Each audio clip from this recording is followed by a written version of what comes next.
Assalomu alaykum, palakat. Mashinam buzilib qoldi. Oybek tashlab qo'yasizmi? Bo'ldi, o'tiring aka. Voy. Sizga berishga pul mashinada qolibdi-yu. Pul uchun to'xtamadim aka. Shundoq borib qo'yaman. Katta xolaynikini yuribsanmi? Sal chetroq yuri. Kir aka. Ko'rmay qolma aka. Uzr. Ming bor uzr aka. Endi Nora mashina hadisi shu-da aka. Ko'chaga sig'maysiz. Hammadan gap eshitaverasiz. Bitta maslahat beraymi, ukam? Hech qachon oddiy mashinada yurganingizdan uyalmang, xo'p? Jaboy xonadon emasmi, oyi? Va o'g'lim Qirg'izga oydekkina qiz ekan. Otasi yo'q ekan, akasi uyda ekan. Akalar bilan gaplash bo'lib. Xo'p bo'ladi. Xo'p. Buyoq qizuv bo'ldi-yu. Qaq kelayotganingiz bilib kelyapsiz qilib. Yigitchilar endi aka. Baxt izlab shoxi ham, gadoni ham yuborar ekanmiz.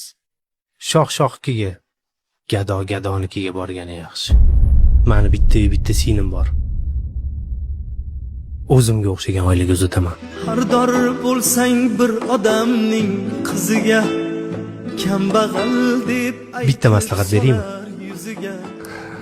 Yo'q, Kim quloq solmas gavhar so'ziga. kerak emas aka. Kambag'allik yomon darddir.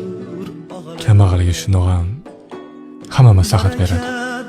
Pastroqdan joy ko'rsatar. Singiz baxtli bo'lsin. Bolang tengilaram gapni o'rgatar.